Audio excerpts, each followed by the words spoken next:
Hello everyone, welcome to the Totally Well Show. I'm your host, Joyce Strong. The Totally Well Show is a place where we get curious, ask questions, and explore everything to do with health, wellness, fitness, personal development, helping people, and all the things it takes to help you live a strong, joyous life. I am back today with Nina Stout for a second visit. She's been on my podcasts and webinars and coming back to talk with us today a little bit about her background, what got her into nutrition. And just to remind you, Nina, welcome. Thank you. Thanks for having me. Coming back. So Nina's a functional nutritionist, a certified personal trainer. You can reach out to her at simplewellness.com, simple with a Y. She's also, I met her as a medical science liaison through Zymogen, XYMOGEN, You got Zymogen.com, which is a supplement company, a quality supplement company. And she just knows everything about everything. So, oh, gee, you're too kind. Anything else on the intro about how people can find you through Simple Wellness and on your social media? Absolutely. Thank you. So I'm curious because I've only known you in more recent years and through our affiliation with Zymogen. Where did you start with this? Like, how did you get into wellness and nutrition? And was it always your passion, or? No, not always. Interestingly, from the time I was a little kid, I was really, medicine's the family business, and so when I was little, from the time I was 6, I wanted to be a doctor. And So your parents are doctors? My dad's a dentist, my mom's a nurse, Okay. my grandfather's was a surgeon, and several uncles and cousins who are also medical doctors, and actually a couple neurosurgeons in the family. Oh, wow. So it gets a little crazy. But so those were some of my, influences and role models in my formative years. And so I went off to college pre-med and just really quickly kind of took a detour and went. So you're the black sheep in your family. I know, it was really quite a thing. It was interesting, and I think that there was just something inside me that didn't 100% resonate with like the sort of allopathic track. I don't think I ever thought I wanted to be a surgeon, and I think that there's surgery is very specific. But when you get into a lot of the primary care aspects of medicine, I just think in this country we don't really focus enough on prevention, and I think that. Maybe there was just something deep inside me that knew that there was more of a holistic path I wanted to take, but I hadn't been introduced to it yet. So when you say allopathic, I'm thinking a little bit more for an ill or disease model. Yeah, exactly. Yeah, exactly. Yeah. As opposed to prevention. Correct. Right. And so. So I think that, when I was in my 20s, I kind of got introduced to chiropractic. And wait a minute, when you were in your 20s, aren't you still in your 20s? Oh, I love you. This is fun.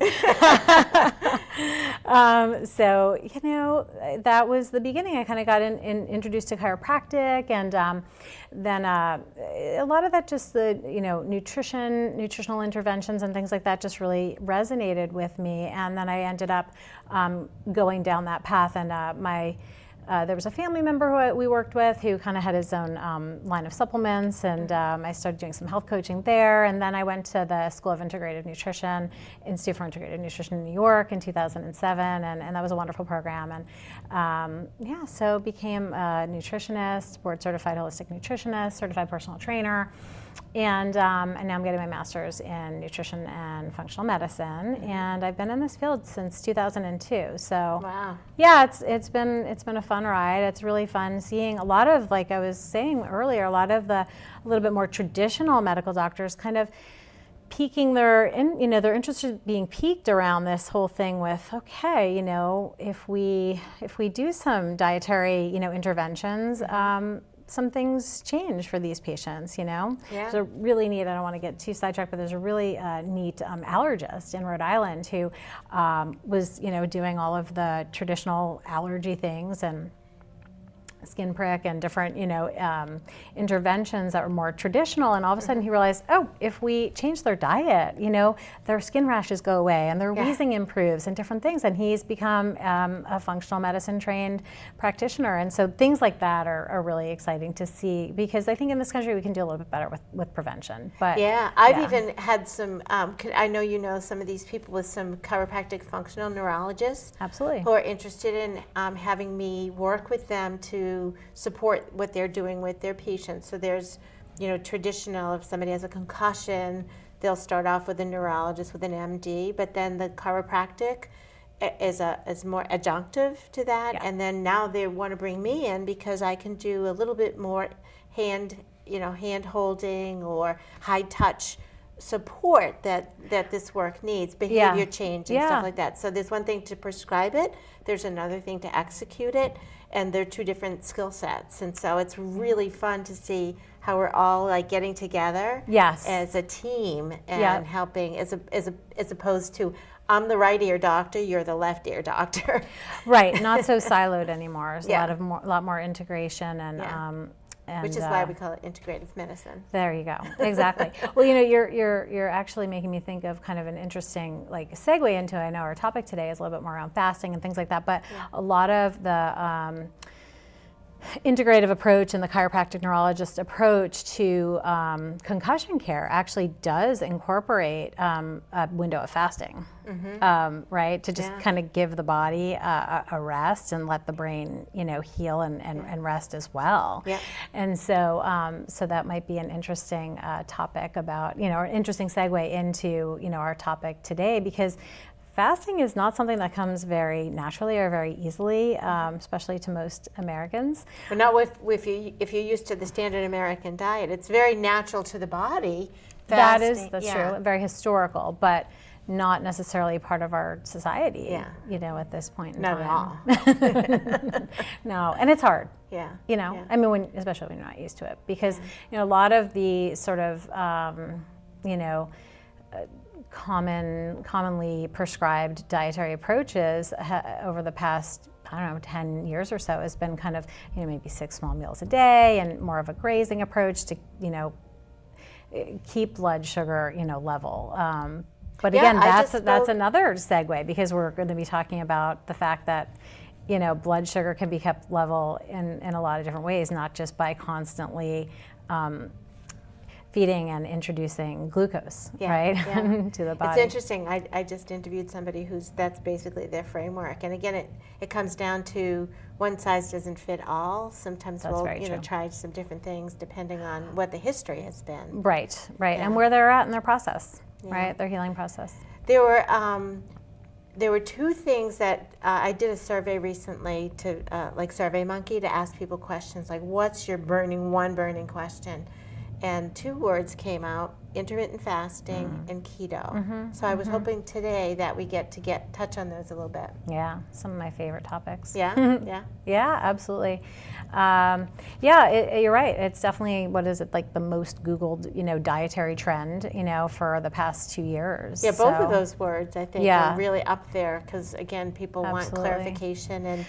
Yeah, because we have a problem with overweight and obesity in our country, right? With 2/3 of adults being, overweight or obese, and so people are looking for help, and they understand that following a ketogenic diet can be impactful with weight loss. So I think that's usually a big piece of it, right? Yeah, that's maybe where people get tied in. Although when I think of keto, I think of, like you just said, other applications for ketogenic or intermittent fasting might be because we're trying to support healing of a concussion or longevity or some other things that there's a lot of research around the ketogenic diet for brain health, and really it came out of care for epileptic patients who were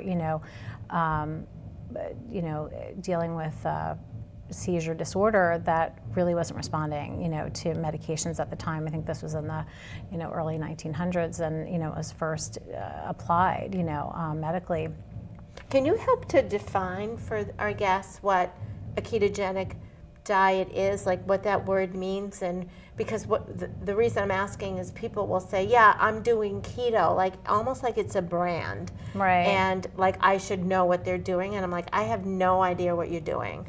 Sure. You're saying keto, but that could mean so many different things to me, a trained person. Can you help clarify that? Yeah, absolutely. There's a lot of different ways to do a ketogenic diet, but basically to describe what it is, it's when the body is surviving off of the metabolites of fat burning, right? So we make ketone bodies from burning fat. From burning Those are fat. byproducts. And they're actually a fuel source, almost like a fourth food group. It is. That's exactly the way I describe it too. Yeah, fourth macronutrient, right? So the three main macronutrients are fat and carbohydrate and protein. Yeah. But when you burn fat, you are actually creating ketones, and that can be that fourth macronutrient. But so you're burning fat when you're eating fat instead of, and predominantly, when you're predominantly eating fat in a keto diet, it's about 70% of your diet as far as that macronutrient, right? You're doing about 20% protein, about 10%, generally speaking, 10% carbohydrate. And typically that carbohydrate's from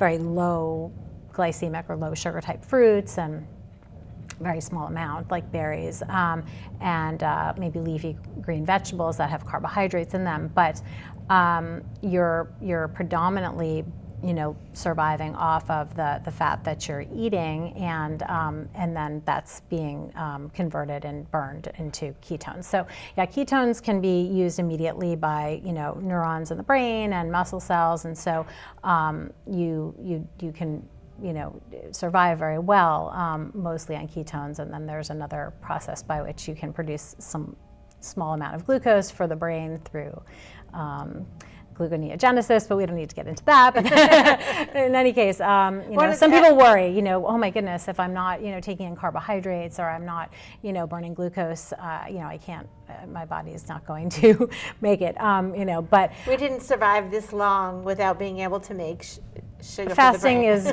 biblical, and we're going to get, so basically ketogenic diet is like sort of a form of fasting, right? Because you're not taking in glucose and burning glucose. So what that means is essentially you're not, standard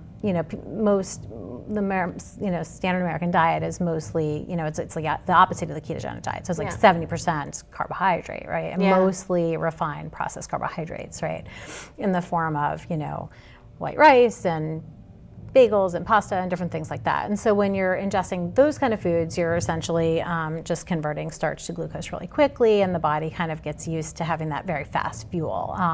So there's sort of an induction process when you're going to change the body from glucose burning to fat burning, right? Mm-hmm. And again, fat burning to make ketones. So it takes a few days to get into, or at least a few days, usually a couple weeks, know. And there can be the keto flu, which can be, when somebody might be feeling pretty crummy because they're used to that fast fuel source. And they haven't become fat adapted. They haven't become fat adapted, exactly. One thing I want to squeeze in is, if I hear somebody's doing a keto diet, sometimes people say, oh yes, I'm doing keto. I eat dairy, I eat bacon, or I eat certain things. It can be done that way, but that doesn't mean keto and eating dairy and bacon are not, they're not the same thing necessarily. Right. Yeah, just trying to clarify. I have a friend. Because if you pick up books that say keto, they'll have recipes, and then they have all this stuff in it, which I may or may not want that particular person to do depending on the big picture. So I don't want them to think they absolutely have to eat cheese or certain things if they're doing keto. There's more than, no, absolutely. And as a nutrition coach, the two of us both being, in the trenches with individuals who are like wanting this information, and many times don't know where to start. Or like you said, they come in and say, I'm doing keto. There's a term, it's not very glamorous, but it's called dirty keto, right? Yeah. And it's kind of like, that's that, like maybe bacon butter, heavy cream pork rinds kind of keto. And it's like, I don't know, as a nutritionist, it makes me cringe a little bit because, I like the nutrient dense foods, right? That have a lot of different polyphenols and things that you get from fruits and vegetables, and you can include in a keto diet, absolutely. So, look, I mean, some people do absolutely phenomenal with dairy, and it's fine. And not everybody does. So as a nutrition coach, personalizing a program for individuals, it's really important to really take a full health history and understand, help them connect the dots with their narrative in terms of, every time you eat dairy, you get a headache. Like, let's not have that as part of your keto diet, you know? Yeah. So in any case, I think you bring up a great point. When people say they're doing keto, a lot of times it's a lot more research that needs to go into it, and having the help of a coach is really a nice way to break it down for them to understand the best way to do it. One of the tools I like, it's kind of a gimme, is Senza. It's an app, Senza. Oh yeah, I think you mentioned I like this that to one. me before. Yeah, it's good. It helps track caloric intake. It actually has a fasting timer on it, so we should talk about intermittent fasting, but it helps track your macros, which is again the protein, carbs, and fat, and just kind of helps a person keep on track with understanding, what. It takes a little bit of time, it kind of grades you actually every day, know? Yeah. And I'm consistently in the 80s, and not 100, because I do eat a fair amount of carbs from vegetables because I love my vegetables. Yeah. But I've been doing this for, a year or so. So you get to a place where you're kind of, this is a whole other topic, but metabolically flexible, right? Yeah, where you kind of, can come in and out of ketosis pretty easily. That's basically what that means, right? Yeah, pretty much. Yeah. And I think that's a sign. That's how we evolved to be. That's a strength. That's a survival skill, right? In our metabolism. Yeah, and I think that we need to sort of retrain our body to do that, to be metabolically flexible. I think right now most folks, are really just used to, feel like kind of being on that sugar roller coaster, right? You know how I get to be metabolically flexible? I have a sweet potato or an apple. Oh, like people me too. People laugh at me, but they're like, your cheat day is a sweet potato. Oh my gosh, I've been enjoying my purple sweet potato all week. It was like this big, and I'll just have a little piece of it each day. They're good even butter. Cold. That's what's in my car for lunch, lady. Yeah, for sure. I didn't want to leave it at home because it would just go bad. But I'm on the road for like 5 days now. But yeah, totally. And it's funny because now, this is silly and tongue in cheek, but I feel like on my bad days I'm paleo. My good days I'm keto. No, it doesn't matter to me. I just feel like if I'm having like a good, and I'll check my ketones maybe once or twice a week, maybe once a week, just to kind of check in and see. I'm like, I think I'm in ketosis, even though I had whatever it was, Brussels sprouts last night in abundance.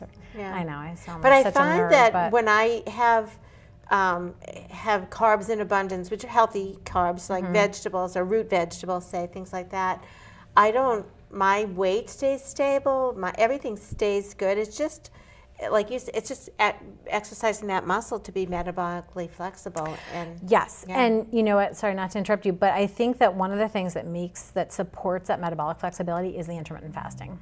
Yeah. And I do try to, do that pretty much on a daily basis, unless my travel or meeting schedule just makes it really hard to do. I've been using the Zero Tracker, the Zero Fasting. I think we talked about just another free app that people can use, Zero, Z-E-R-O. But basically, it gives you some flexibility on the timing. So for intermittent fasting, it could be a 12 or 13 hour, like a circadian rhythm. So you stop eating at 7, start at 7. Or it could be 16-8 or 18-6 or 24. So in other words, for 16 hours I won't eat, and then my eating window is 8. Correct. But so I'll shift. Sometimes I just feel more hungry, or I exercise more, something just triggered more hunger, and then I'll break the fast or shorten it. So I still fasted usually more than 12 hours, but right. And there's just so many different ways to do it. I mean, some people will fast 24 hours once a week, right? Yeah. I do that sometimes.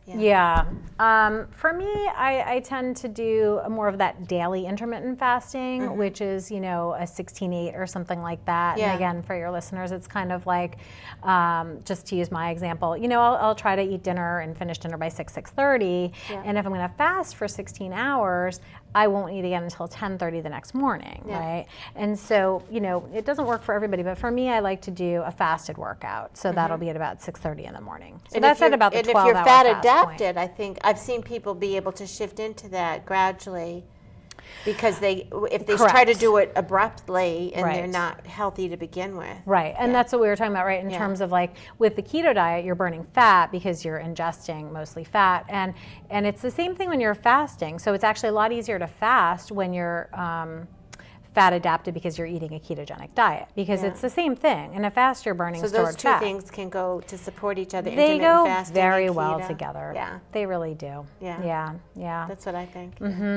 Yeah, so when you go, and work out in a fat adapted state, in a fasted state, you'll tend to be burning more I think fat. they work well, not just for weight loss, but depending on how much you're eating as well and other variables. But when people, the third most popular thing people answered on my survey was maintenance. How do you not gain it back? Oh, right. And I think being able to be metabolically flexible to slide in and out of keto and add that intermittent fasting and feel good, like the evidence is you feel good. Right. That you can maintain weight so beautifully. And if you do have a day where you had a couple glasses of wine or some other things that you chose to do, you recover so much more quickly. You don't put the weight on. I agree. I find that too. Right. So it's about being disciplined, right? Probably at least 80-20, right? Once you get to that fat adapted place. But the discipline is important. Because if you do fall off, you know your routine to get back on. So so those are kind of some of my tools: is the intermittent fasting, going between keto and paleo, checking my ketones, with using the Keto Mojo, the blood marker to see your levels of beta hydroxybutyrate, which is what's in the blood. The ketone sticks that you pee on don't give you enough information, and once you're keto adapted, it's different, right? Yeah, because you're measuring, you're measuring like acetoacetate or acetate. You're not necessarily measuring beta hydroxybutyrate, which is what's circulating in the blood, and that's what your so the Mojo is like doing a glucometer. It basically. is. It In is fact, a it's glucometer. both. Right. Yeah. That's right. You have two different strips that you can use. So those things, and also the discipline around working out too, right? That's really important. But you see a lot of people at the gym who are really disciplined about their workout, but over time, because I've worked out at the same gym for 7-8 years, they're not necessarily they're not necessarily changing their body composition and losing fat mass, and that's likely a function of diet and what they're eating, how much they're eating. So the Senza app is great that way, or whatever tracking app feels right. I've used like Lose It in the past, but that's not necessarily totally keto focused. Maybe they have a track for that now, but so two of my favorite topics as well, like keto and the intermittent fasting. I think that they're really great tools for people, but I think that doing it in an informed way, so that it's, and maybe people cycle off and on too, with it, because there are different changes in the microbiome that occur, when a person's not doing very low carb and not doing really any whole grains and things like that. So it's good to have the guidance of an expert that can help a person check in with themselves and sort of maybe see signs of change that are necessary, coming before even they do, right? It's It can be complex. I wanted to mention, often with people with type 2 diabetes benefit from a combination of what we talked about in the previous show about detoxification. So taking some things out just at least temporarily to see what happens, and then doing carefully, because if you're on medications, it's complex. You can't just do it because you're not healthy yet. But I've seen diabetes reversed with doing some elimination, detoxification.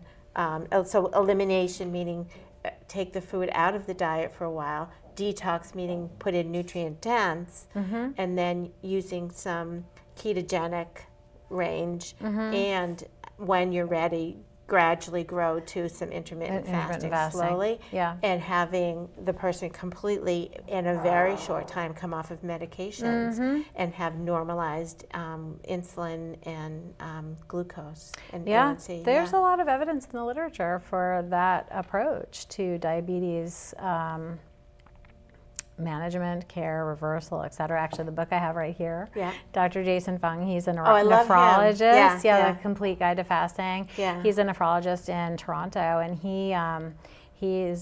basically came to intermittent fasting because he saw a lot of his diabetic patients who had kidney impairment.